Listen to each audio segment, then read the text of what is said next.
গত শনিবার বিচিত্রপুর থেকে ফেরার পথে হাতে আরও কিছু কাজ ছিল, সেগুলো সেরে ফিরতে ফিরতে বেশ রাত্রিই হয়ে গেল। তখন ভাবলাম রাতটা দীঘাতেই কাটানো যায়। দীঘাতে ফিরে আমরা চলে গেলাম জগন্নাথ মন্দির দর্শনে, কিন্তু ভিড় এতটাই ছিল যে মন্দিরের ভেতরে প্রবেশ করতে না পেরে অগত্যা হোটেলেই ফিরতে হলো। পরের দিন খুব সকালবেলা ব্রেকফাস্টের পর্ব শেষ করে ভাবলাম একবার বিচিত্রপুর থেকে ঘুরে আসা যাক। হাতে ঘণ্টাখানেকের মতো বাড়তি সময়ও ছিল, কারণ কলকাতায় ফেরারও একটা তাড়া ছিল বাড়িতে কিছু কাজ থাকার জন্য। তাই 7-5 না ভেবে আমরা রওনা দিলাম বিচিত্রপুরের দিকে। এই জায়গাটা আমি আগে কখনো যাইনি, তবে অনেক নাম শুনেছি, ভিডিও দেখেছি প্রচুর। জায়গাটা দেখেই ভালো লেগে গেছিল। দিনটা যথারীতি আগের দিনের মতোই ছিল, মেঘাচ্ছন্ন, আকাশের মুখ ভার, তাই জন্য চারপাশের গাছপালা আরও সবুজ। দেখতে দেখতে আমরা পৌঁছে গেলাম চন্দনেশ্বরে। আমরা এখন চন্দনেশ্বর মন্দির অতিক্রম করে চলেছি। হাতে আগেই বলেছিলাম হাতে একদমই সময় নেই, তাই এবার ভগবানকে মন্দিরের বাইরে থেকেই দর্শন করতে হলো। এদিকে আবার ফোঁটা ফোঁটা বৃষ্টিও আরম্ভ হয়ে গেছে, তাই তাড়াতাড়ি পা চালালাম আমাদের গন্তব্যের পথে। এই চন্দনেশ্বর মন্দির আমরা ক্রস করে চলেছি। আরও কোনো একদিন সময় পেলে আমরা মন্দিরের ভেতরটা ভালোভাবে দর্শন করব, আপনাদেরও সঙ্গে নিয়ে যাব। মন্দির ছাড়াতেই শুরু হয়ে গেল চারপাশে সবুজে মোড়া রাস্তাঘাট। মাঝে মাঝে ঝিরঝির করে বৃষ্টিও হচ্ছে, তবে চারপাশের অবস্থা দেখে মনে হচ্ছিল রাত্রিবেলা এদিকে ভালোই বৃষ্টি হয়েছে। দীঘাতে কিন্তু অতটা হয়নি, হয়েছিল রাত্রের দিকে একবার ঘুম ভেঙেছিল, তখন দেখছিলাম বাইরে বৃষ্টি পড়ছে। কিন্তু এখানে একটা অদ্ভুত ব্যাপার ঘটলো। গুগল ম্যাপ সার্চ করে আমরা এগোচ্ছিলাম, কিন্তু রাস্তা ভুল করে আমরা এসে পড়লাম অন্যদিকে। অবশ্যই এতে আমাদের লক্ষ্মীলাভই হলো। লক্ষ্মীলাভ কেন? এই যে অপূর্ব মন্দিরটি দেখতে পাচ্ছেন, এটি মা লক্ষ্মীর একটি মন্দির। এমনিতে মা লক্ষ্মীর মন্দির কিন্তু খুব বিরল, মানে সচরাচর খুব একটা চোখে পড়ে না, কিন্তু এই মন্দিরটি দেখে কিছুক্ষণ দাঁড়িয়ে না থেকে আর পারলাম না। মন্দিরের ভেতরে পৌঁছলাম। এখানেও দেখুন সেই কংক্রিটের কাজ, যা দেখে চোখ ফেরানো যায় না। আর ভেতরে মা লক্ষ্মীর একটি নয়নাভিরাম মূর্তি, দেখলেই ভক্তিতে মাথা নত হয়ে আসে।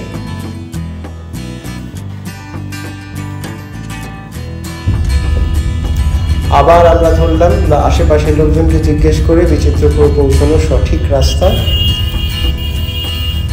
সামনে একটা বোর্ড দেখতে পেয়ে একটু নিশ্চিন্ত পাওয়া গেল, কিন্তু এই টিপ টিপ করে বৃষ্টি হয়েই চলেছে। অবশেষে পৌঁছলাম আমাদের গন্তব্যে। পৌঁছতেই দেখলাম এখানে জেলেরা তাদের রাত্রে মাছ ধরার অভিযান শেষ করে তাদের জালগুলো ঠিক করছেন পরের দিনের মাছ ধরার উদ্দেশ্যে যাত্রা করার জন্য। এখানে একটি বিশাল পার্কিং এরিয়াও রয়েছে, কিন্তু সেই আকাশের মুখ ভার, চারিদিকে টিপ টিপ করে বৃষ্টি। এখানে আসলে পরে আপনারা ব্রেকফাস্ট থেকে লাঞ্চ সবই করতে পারবেন, এবং সস্তায়। খেজুর গাছটিতে কত খেজুর ধরেছে দেখুন। অনেক ছোট ছোট পাখি ছিল এই খেজুরের ঝাঁকটার মধ্যে, কিন্তু আমার ক্যামেরা ঠিক সেভাবে ধরা পড়েনি। দু একটা দোকানও আছে, এখানে পছন্দের মতো কিছু জিনিস কিনে নিতে পারেন, কিন্তু প্রচণ্ড দরদাম করতে হয়।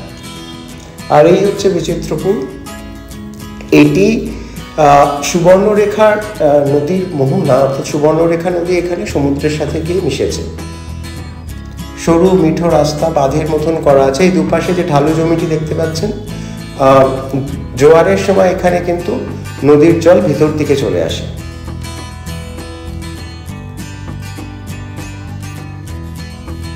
ভীষণই নিরিবিলি নির্জন একটি জায়গা।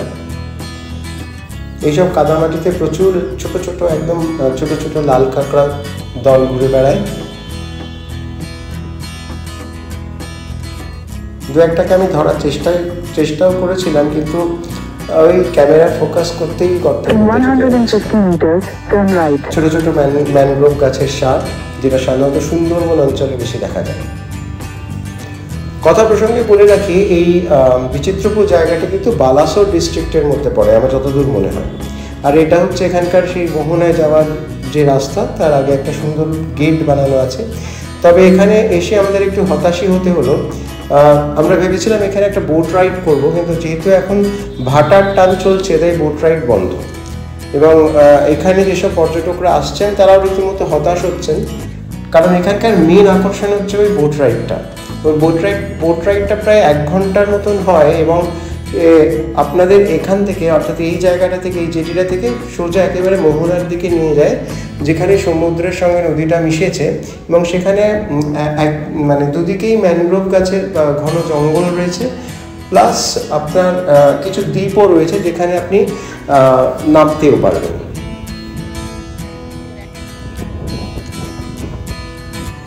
দেখছেন সুবর্ণরেখা নদী এবং মেঘলা আকাশ মাথায় করে উপস্থিত পর্যটকরা সবাই মোটামুটি হতাশ, কারণ নৌকো চলছে না, জেটি ফাঁকা।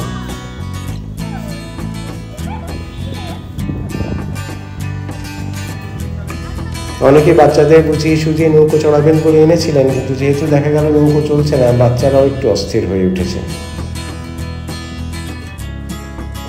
মেঘলা আকাশে কিন্তু জায়গাটা অপূর্ব লাগছিল।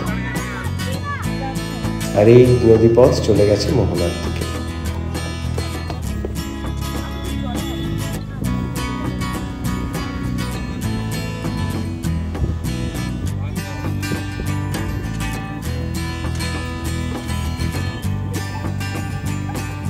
জায়গাটার প্রাকৃতিক সৌন্দর্য কিন্তু আপনাকে মুগ্ধ করবেই। মেঘলা আকাশে আরো সুন্দর লাগবে চারিদিক। আর এই দেখুন ভাটার টানে জল নিচের দিকে নেমে যাচ্ছে।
30-35 মিনিট কাটিয়ে ভাবলাম ফিরে আসবো, তখনই দেখলাম একটি স্পিড বোট আসছে।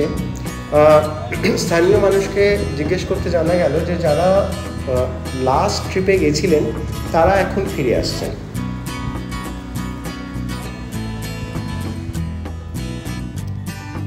একরাশ বিষণ্ণতা নিয়ে যেহেতু নৌকো চড়া হলো না, ফিরে চললাম বাড়ির পথে।